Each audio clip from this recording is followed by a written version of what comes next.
ह्या शीटमध्ये आपण क्लीन डेटा कसा करायचा हे डिटेलमध्ये शिकणार आहोत. जसं काय आता इथे आपण बघू शकतो हॅश आहेत, इथे नंबर्स आहेत, त्यांना प्लसमध्ये काही आलेले आहे. त्यानंतर हे जे कॉलम्स आहेत ते काही त्यांच्या हाईट ॲडजस्ट करायचे आहेत किंवा एकाच सेलमध्ये 2 रोज झाले आहेत. तर हे बरेचशा आपल्याला डेटा तो क्लीन करायचा आहे. तर आपण स्टेप चालू करूया. पहिलं कॉलम ॲडजस्टमेंटपासून स्टार्ट करू. तर मी पहिलं काय करणार, तर कंट्रोल ए करून डेटा सिलेक्ट करणार. त्यानंतर कॉलमची विड्थ ॲडजस्ट करण्यासाठी मी इथे डबल क्लिक करणार. मग ऑटोमॅटिक काय होईल, तर जेवढे पण माझे कॉलम्स असतील ते ॲडजस्ट होणार.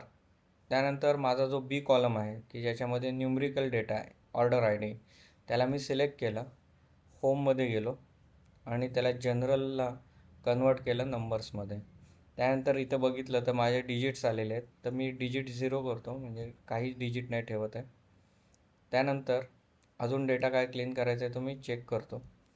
तर इथे जे कॉलम्स आहेत ते काय झालेत, तर एका सेलमध्ये 2 रोज झालेत. तर त्याला तुम्ही वॅप टेक्स्ट करून ॲडजस्ट करू शकता. त्याच्यासाठी परत मी पूर्ण डेटा सिलेक्ट करीन. त्यानंतर हा ऑप्शन असतो होममध्ये, वॅप टेक्स्ट म्हणून एक ऑप्शन दिसेल इथे, त्याच्यावर क्लिक करायचं. तर त्याच्यानं काय होतं, तर डेटा आहे तो एका लाईनमध्ये ॲडजस्ट होतो. आणि त्यानंतर इथे डबल क्लिक केलं तर तुमचा जो एवढा डेटा आहे तेवढं तुमचा तो जी कॉलमची विड्थ आहे ती ॲडजस्ट होते. त्यानंतर इथे बघितलं तर आपल्याला हाईट दिसते प्रत्येक ठिकाणी बऱ्यापैकी. तर मी ते हाईट ॲडजस्ट करण्यासाठी परत मी डेटा सिलेक्ट करेन. त्यानंतर जसं आपण कॉलमच्या ॲडजस्टमेंटसाठी इथे क्लिक करतो तसंच रोच्या हाईटसाठी आपण इथे क्लिक करायचं. म्हणजे 3 आणि 4च्या मध्ये जी हॉरिझॉन्टल लाईन आहे त्याच्यावर डबल क्लिक केलं की माझी जी रोजची हाईट आहे ती ॲडजस्ट झाली. त्यानंतर मला काही इथे ब्लँक जागा दिसत आहेत, त्या मला काही डिलीट करायच्या आहेत. मग त्यासाठी मी काय करणार, तर पुरा टेबल सिलेक्ट करणार. बरेच जणं काय करतात, तर नुसता टेबल सिलेक्ट करतात. तर मी ते रिकमेंड नाही करणार, कारण का आपल्याला ब्लँक जागा पण आल्या पाहिजेत. त्यासाठी मी पूर्ण टेबल सिलेक्ट करायला सांगितलं. त्यानंतर सॉर्ट अँड फिल्टर, त्यानंतर फिल्टर. त्यानंतर इथं फिल्टरमध्ये जाऊन ब्लँक जो डेटा आहे पहिलं सिलेक्ट ऑलवर क्लिक करायचा आणि जेवढ्या पण ब्लँक आहेत त्यांनाच फक्त सिलेक्ट करायचं. आणि जेवढ्या पण आपल्या ज्या ब्लँक जागा आहेत त्या मी डिलीट करून टाकतो. ही अगदी लेस रिस्की प्रोसेस आहे. त्यानंतर मी फिल्टर क्लिअर केला तर माझ्या ब्लँक जागा आहेत त्या डिलीट झालेल्या दिसतील.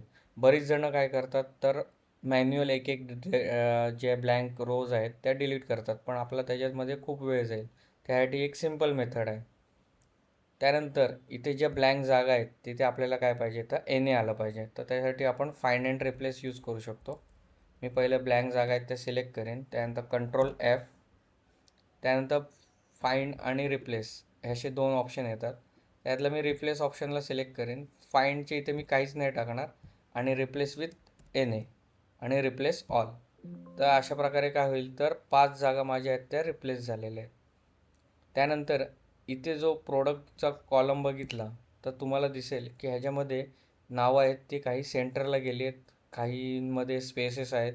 तर हे अलाइनमेंटचा इश्यू नाही आहे. मी पहिलं परत तुम्हाला दाखवतो. मी हा सिलेक्ट केला, होममध्ये गेलो आणि सेंटरला, लेफ्टला वगैरे हे सगळं करून बघितलं तरी पण काय आपला कॉलम आहे तो ॲडजस्ट नाही होत आहे. मग आपल्याला काय करायला पाहिजे, तर त्याला ट्रिम करायला पाहिजे. ट्रिम म्हणजे काय, तर एक्स्ट्रा स्पेसेस रिमूव्ह करायचे असतात त्यावेळेला आपण ट्रिम करतो. तर त्यासाठी मी काय करीन, तर इथे वर्किंग कॉलम बनवीन त्यांचा. Is equal to trim tab, त्यानंतर जो काही प्रोडक्ट आहे त्याला मी एंटर करेन. त्यानंतर हाच फॉर्म्युला आहे तो मी कॉपी पेस्ट करून टाकतो आणि हे जे काही प्रोडक्ट्स आहेत आलेले आहेत त्यांना मी कॉपी करीन आणि तसंच मी जे आपला जो ओरिजिनल प्रोडक्टचा जो कॉलम आहे आय कॉलम त्याच्यावरती जाऊन पेस्ट स्पेशल मारेन.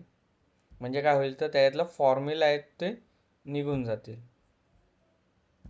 तर अशा प्रकारे आपण काय केलं, तर वर्किंग कॉलम आहे तो डिलीट करून टाकूया, कारण का आपलं काम आहे ते झालेलं आहे. अशा प्रकारे मी काय केलं, तर वर्किंग कॉलम आहे तो मी डिलीट करून टाकला. त्यानंतर इथं बघितलं तर तुम्हाला झूम करून दाखवतो. तर इथे तुम्हाला लक्षात आलं असेल, तर प्राईस आणि क्वांटिटी यांचं मल्टिप्लिकेशन करून अमाऊंट कॅल्क्युलेट केलेले आहेत, पण त्यांचं काय आलं तर इथे आपण टोटल नाही मारू शकत. जसं आता इथे मी टोटल मारून दाखवतो.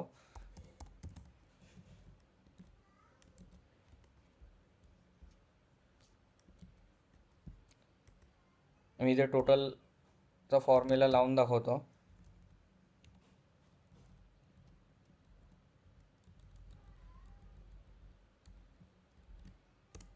तर इथे व्हॅल्यूजचा एरर आला.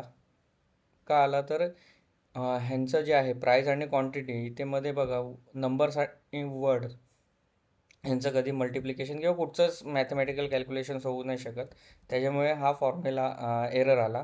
तर आपण काय करूया, इफ एररचा फॉर्म्युला आहे ना तो इथे अप्लाय करूया.